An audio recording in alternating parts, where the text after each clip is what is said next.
It was in the mid-90s. And now the funny story begins. And for 3 weeks, I was listed as a missing person by Interpol. Wow. When did this happen? In the mid-90s. Where were you? Had you actually disappeared? I was in Morocco. What were you doing there? I was on a bike ride in Spain. You were on a bike ride in Spain in Morocco. Can I have a moment to chat with my client? What happened was, I met someone in Spain on a train, a Moroccan So hang on, man. was this bike ride in Spain happening on the train?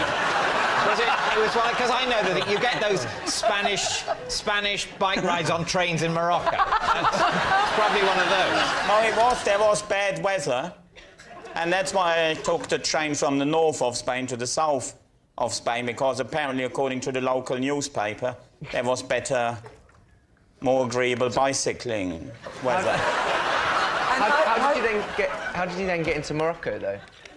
That is because I met that Moroccan bloke on the train. and Which Moroccan bloke?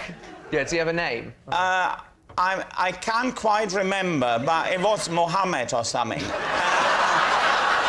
But Mohammed the Moroccan, you met on the train in Spain. He asked me if I wanted to join him to go to Morocco. And then I thought, well, I've never been outside Europe. In for a penny, in for a pound. So you were picked up by a strange Moroccan on a train and agreed to go back to Morocco with him. What's the worst that can happen? How did you find out that you were on the Interpol list? I realised only once I rang my parents, once I was back in Spain. And I rang my parents, and for them it was like someone found them from beyond the grave. So why didn't you ring your parents from Morocco? Because that man, that Mohammed, You remember Mohammed, don't you? Yeah. He was the man on the train. The Moroccan on the train. The Moroccan on the train who invited him back to his house. So and then when I was staying with Mustafa and his family... From what port did you leave Spain and into which port did you enter Morocco? Question.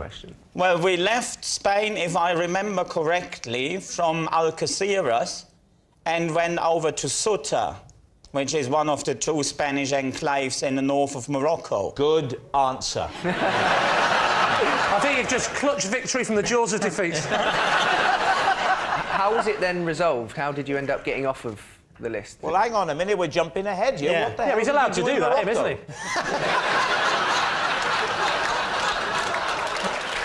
What were you doing? I was travelling with Mohammed.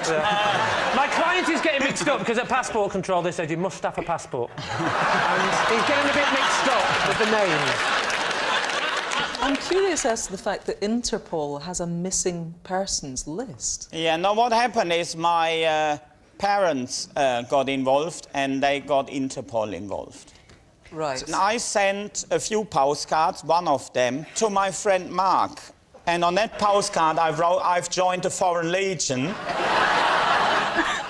Probably see you never again, have a good life or something. And then, Mark being a quite clever boy, so, OK, with this postcard I can have a lot of fun.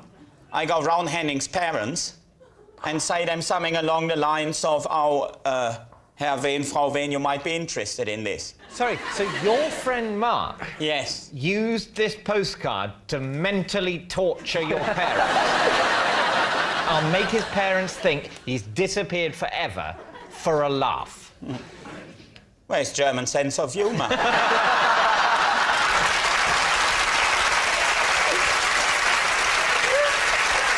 What do we know about this Moroccan chap who we're calling Mohammed? He hadn't been home for many, many years. And so we couldn't take the boat straight to Morocco. We had to go to one of the Spanish enclaves.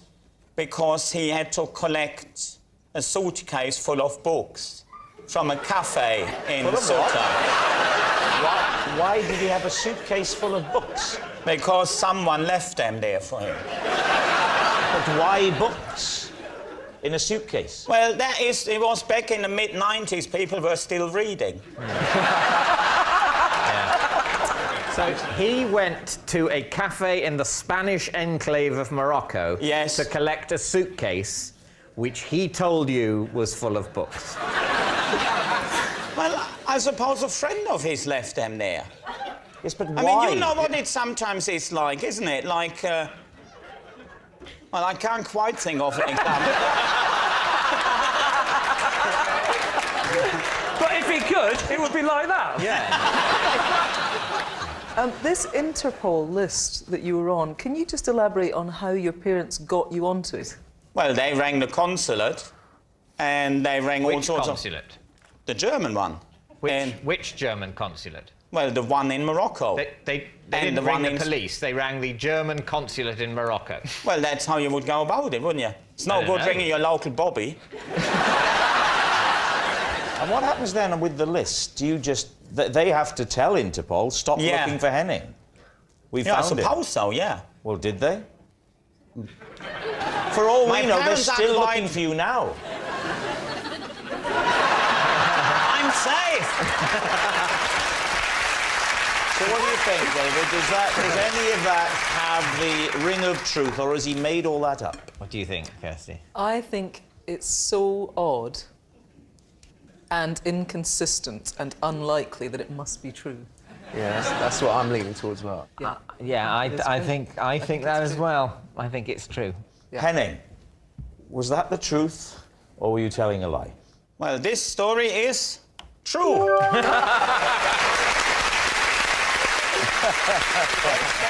For 3 weeks, I carted an empty box around without realizing that what I bought wasn't actually in it. David, Steve. Right. What was it? What did you imagine it was? What it was a... No, don't let me lie. It was...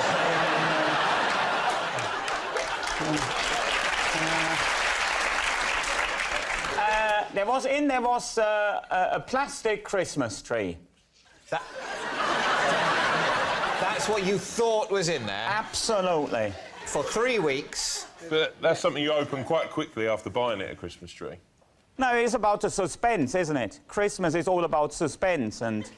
I don't think it's all about suspense. Because, in general, when you buy a box that you think contains an artificial Christmas tree, you just assume that it does. You don't go, oh, I wonder if it's really in there. Because if you're seriously wondering if it's really in there, you'd check before you left the shop, wouldn't you? Yeah, maybe I'd chosen my words not very wisely. Some of it got lost in translation. Where did you buy it, by the way? At Argos. As you left the shop, did it not occur to you that it was quite light, this box? Yes, but what? Yeah, but now it gets interesting. No, because shortly before that, I'd started doing yoga to increase to improve my core strength. So I didn't think any of it. I thought in such good physical shape,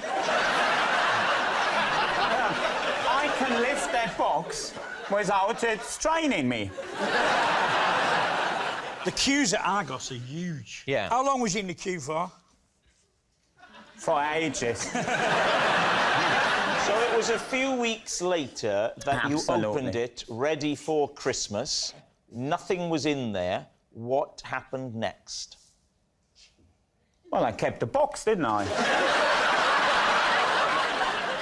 So you went on to have this Christmas without a Christmas tree in your flat? I actually, believe it or not, I did use the box instead of the Christmas tree. As a tree? Because there was pictures of a Christmas tree on the outside. The saddest Christmas ever. I have one further question. Yes? Why were you the carrying one. this box around with you for 3 weeks? When I say I didn't take it to social occasion, I didn't say to the box, do we want to go down the park? And then the box at what, end of November? Far too cold. So, I did not ask you whether or not you socialised with the box. I tell you what, I took the box into town with me on one occasion. I went all the way into Leicester Square with the box. Why, on the occasion that you were going into Leicester Square, did you take it with you? That is a very good question, David. Yeah. And I shall give you the answer. Because the box and I were going to do a comedy show. On how many journeys did you take this Christmas tree, other than the one from Argos to your flat and the one from your flat to the comedy show in Leicester Square? Can we just keep it a bit lighter? He's not up for a war crime. Not on this occasion, anyway. David, what do you think? What do you think, Sean? I'm sort of having it, a little bit. Because anything you buy from Argos, even if it's a big wardrobe, it doesn't weigh anything when you walk out with the box. Are you an Argos man, Sean? I used to be. Really? Big time, yeah. What stopped you? Fame.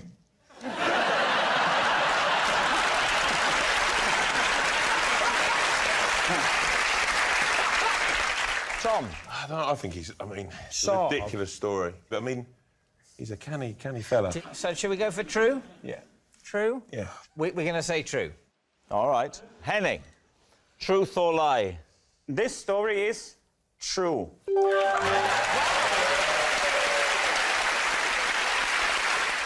This is Nicola, and she taught me how to talk to crows. This is Nicola. I once chased her for 40 miles down the M3 because I thought she'd stolen my phone.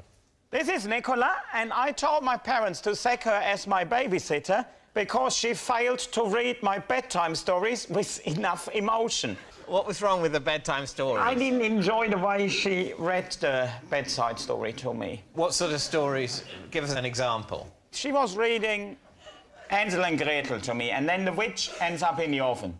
And she read that in a very compassionate way. Towards the witch? Yeah, and the good thing at that point is all about the witch got what she had coming, and that's how I like the story read to me. You didn't like any complexity in the character. No, I of like the witch. The witch complexity, is but I don't like the compassion towards the witch because she's a witch. OK, so Hansel and Gretel shoved the witch in the oven, slammed the door, turned it up to gas mark 6. No, always preheat the oven before cooking the witch.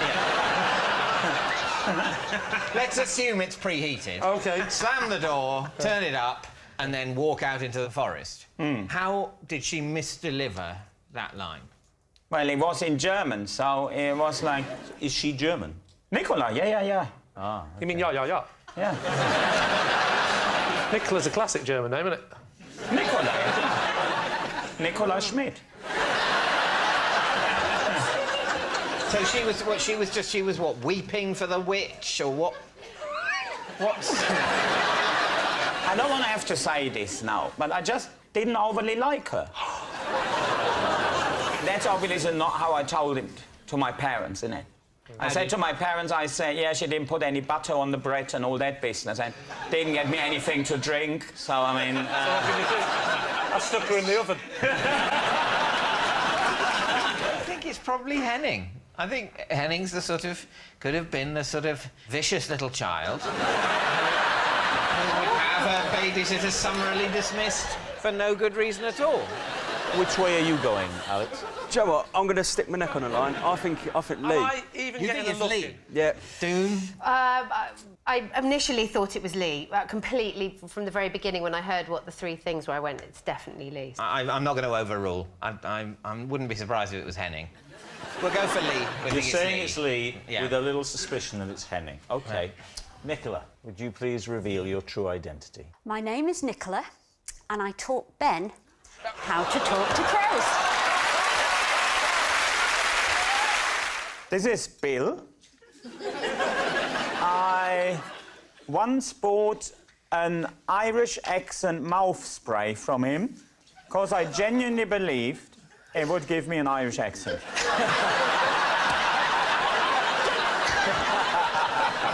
Clara, how do you know Bill? So this is Bill, and when my chair broke, he let me sit on his back so I could interview Nicki Minaj. All right. Finally, Lee, what's your relationship with Bill? This is Bill. I had to leave my life drawing class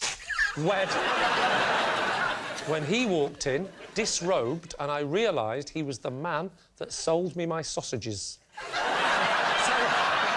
There we have it. Is Bill Clara's spare chair, Henning's spray cellar, or Lee's model mate? David's team, where would you like to begin? Henning. Henning Wehn. So explain the thing about this spray. Bill has actually got a shop. And I walked past his shop and I saw Irish accent spray. And I hadn't written a decent joke in a long time. I thought, well, let's get that spray. So when you say you saw Irish accent spray, what do you mean? Like well, it's like a helium balloon. It's a balloon.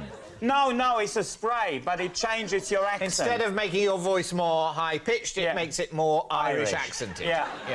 Although, mixed with the accent you've already got, God knows what that could do. And what shop sells this? What shop? Like one of them that you have got around Camden. Bill's got a shop in Camden. Yeah.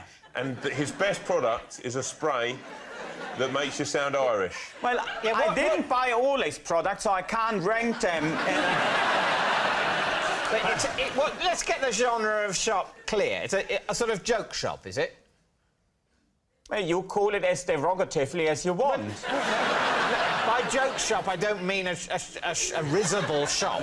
I mean a shop that sells joke items like whoopee cushions and... Yeah, exactly. Yeah, fake blood and... Yeah, that Sounds sort of right. shop. And when did this happen? The best part of 10 years ago, say. Was there a reason you needed to sound Irish? No, it was just I thought that's another string to my bow.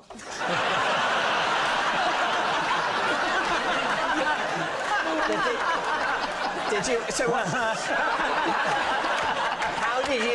How did you imagine it being used in your stand-up? Maybe if I tell a joke where Irishmen go to the pub. Do you know a joke where Irishmen go to the pub that you could tell in your current accent, but you could mime the point at which you would have sprayed your... It would like go, there is an English fella going into the pub and says, "Oh, jolly good morning, my good fellow." Right. And then... Wow, and he didn't even have any spray for that. Brilliant. So you don't need the spray. And then you can not do for it. English, not for... And then, Irishman goes in the pub and then I spray. Yeah, OK. And then I go, top of the morning.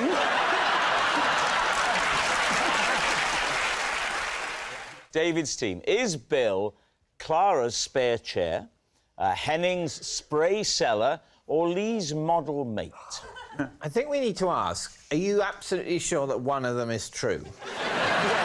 Yes. Yes. I think in the radio situation, I think they probably could find a chair or standing up. There's a better solution than for 6 minutes sitting on a human being. What about Lee? Well, it's just that's not true. I've got to say that he's literally not moved. He's not shown any emotion. Now, if I'm going to draw a man naked, I'm going to draw Bill. What do you think, Sean?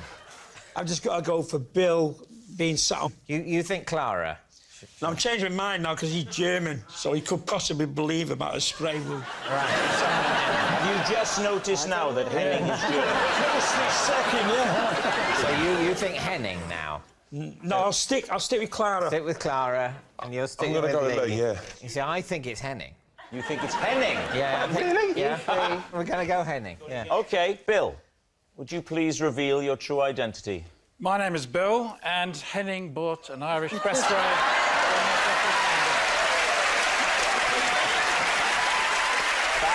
That's what you bought, Henning, yeah? Yeah. Yeah? And you genuinely thought it would have an effect on your accent? Of some description. Lee, let me give it to you. It didn't work on Henning, but might work on you. I don't think you gave me the right one. I was once arrested by border guards for illegally entering another country. David's team, what do you think? Which country? It was in the mid-90s. That's not a country. No.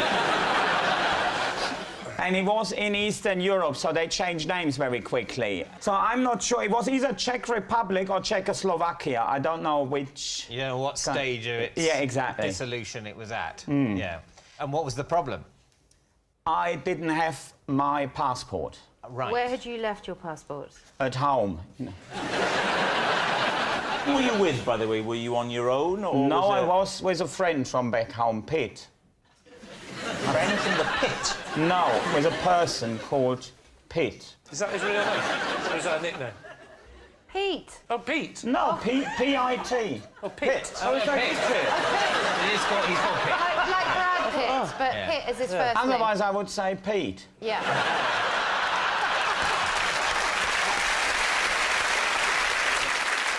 We were travelling on something that was called Schönes Wochenend-Ticket. And That's German for National Express. now, what it is German for, you can use any train you like as long as it's a slow train. We have that system with all of our trains.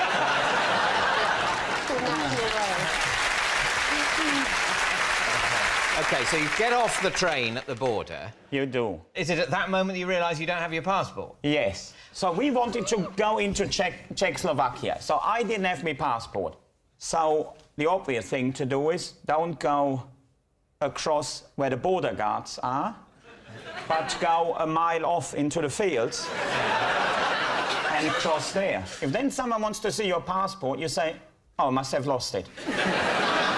Roughly how far into Czechoslovakia, in whatever form it was, were you? I was about, give or take, a mile. I see in the distance, I see like two lights, two white lights. They're getting bigger and bigger and bigger. And then I realise it's a Jeep. And then they're driving towards us. I'm quite gripped by this story. The Jeep then just stopped, and then there is 4 people jumping out with automatic rifles and dogs. Automatic dogs? What sort of dogs were they? I didn't ask for their names, but... Neither did Alex. They were terrifying dogs, probably Alsatians or something. What happened? They're all around you. So Well, what they did all they say? jump out with their rifles, don't they? And then saying, or whatever their language is. So, and then we had to gain the Jeep, and when we were driving off into Czechoslovakia, and then we ended up in some woods. One of them jumps out, opens a gate, and I didn't even see was there. Then there is some little wooden hut. And was someone in there that spoke German.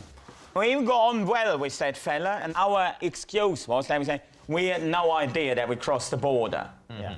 So, and then, well, they didn't fully buy it, but they knew there was little point executing us. What happens then?